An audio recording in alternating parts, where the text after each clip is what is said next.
শুধুমাত্র হাসপাতাল নির্মাণ করে, শুধুমাত্র সরকারি উদ্যোগ দিয়ে, শুধুমাত্র চিকিৎসকদের চেষ্টায় জনস্বাস্থ্যের সার্বিক উন্নয়ন সম্ভব নয়।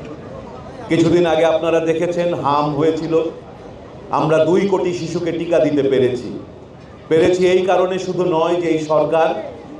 দ্রুতগতিতে ব্যবস্থা নিয়েছে, আমরা পেরেছি এই কারণে সেই টিকাদান কর্মসূচিতেও ঢাকা উত্তর সিটি কর্পোরেশন সহ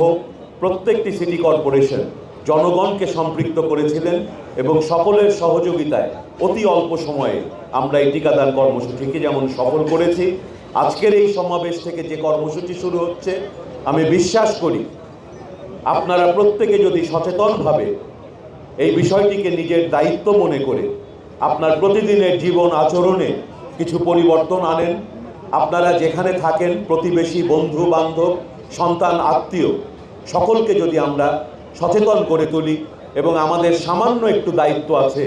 আমরা নিজেরা যে জায়গাটায় থাকি, যেখানে লেখাপড়া করি, যেখানে কাজ করি, শুধুমাত্র নিজের জায়গাটুকু যদি আমরা একটু পরিষ্কার রাখার চেষ্টা করি, শুধু ডেঙ্গু নয়, আমাদের সার্বিক জীবনটি, প্রতিদিনের জীবনটি আমাদের আগের চেয়ে ভালো হয়ে উঠবে।